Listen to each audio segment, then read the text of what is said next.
Meanwhile, the Goa court will deliver its verdict in the 2008 rape and murder case of a British teenager. 15-year-old Scarlett, who was vacationing in Goa in February 2008, was raped and found dead on a beach. Locals Samson D'Souza and Placido Carvalho have been accused of the crime. Herman has more details on this.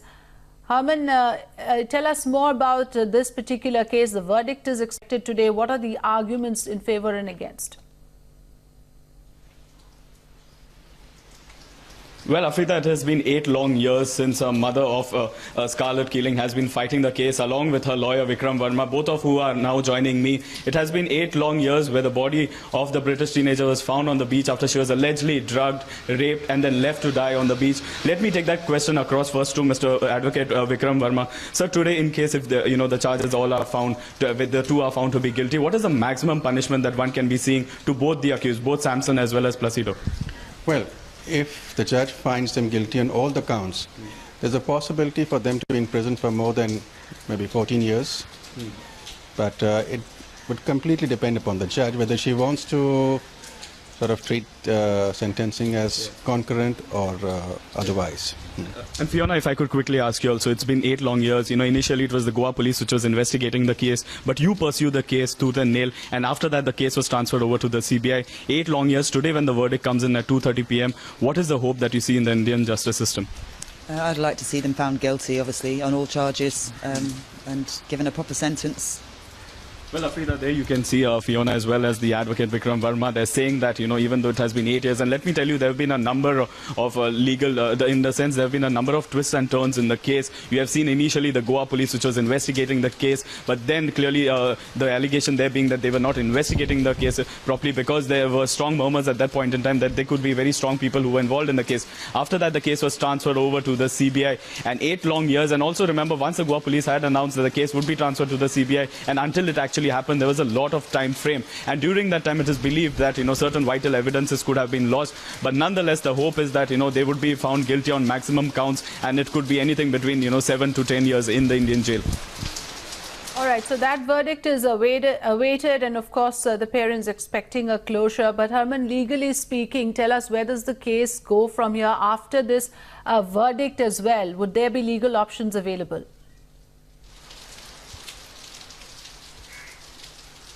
Well, the legal options at this point in time, one will have to wait and watch. What we've been hearing from the lawyers is that they want to see, they have been banking the entire theory on the last seen theory, which is where they have seen the accused is believed to, the last time the body was found of Scarlett Keeling, it was just 3 to 4 hours before prior to that he was seen with the victim at the beach, at the very shack. But also having said at that case, Michael Mannion, who was a prime witness in the particular case, if I could have tossed that question back to you, Mr. Vikram Verma, he could not turn up during the prosecution because he had a nervous breakdown.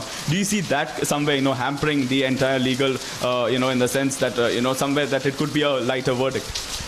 Well, Michael's statement has been recorded under Section 161 as well as Section 164.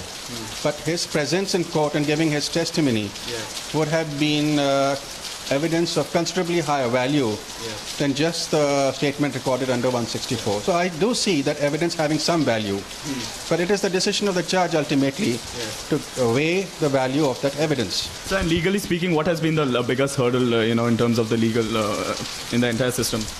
Well, here the basic problem has been in the delay in the investigations, right? The delay in the trial, the botch up of the evidence by the police, and the slow process of the law. The Chief Minister, Mr. Digambar Kamath, had promised that he would try to ensure a day-to-day trial in the matter. But we did find that shortly the hearings became once a month, then once in 45 days, and there were a lot of adjournments, and a trial which could have been resolved possibly in a year or two took 6 years.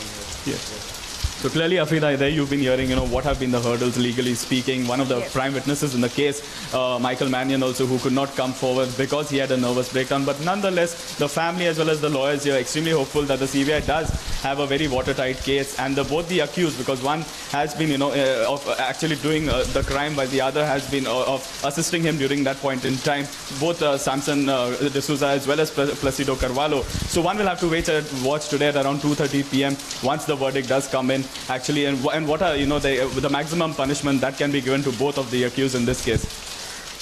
Right. Harman, Fiona McEwen is also with you, and of course today is going to be a big day for her as well. Could you ask her that what are the difficulties she faced in this entire struggle of 8 long years?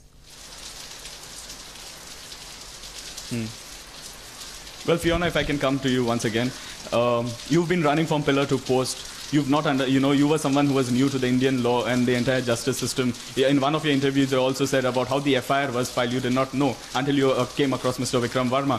Could you tell us about what was the biggest hurdle for you in the case that you've been pursuing for 8 long years? The delays have made it much harder.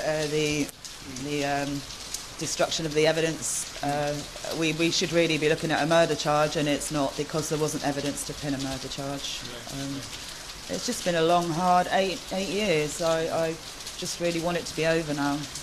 And you expect some kind of closure coming in there today at around 2:30 p.m. I don't expect it. I'm hoping for it. I'm really hoping for a guilty verdict so that we can start to move on and get on with our lives behind us. Yeah. And I've asked you this question previously. I would want to repeat it again. Do you see yourself visiting India once again? Do you feel safe? Do you feel safe in Goa?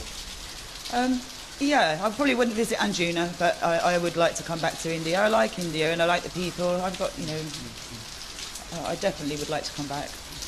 There you've heard Fiona speaking about this system here, the difficulties that she's faced over 8 long years, and today she does expect some kind of closure there, and also saying at the same time that even though what has happened, the setback to the family, she would still want to visit India, but particularly not Anjuna Beach where the body was found, because she believes that the family has been wrecked because of the very incident that took place there. Right. So will Scarlett Keeling's family get closure today? We will know shortly after 2 p.m. and Herman will come back to you for more updates. Many thanks for now.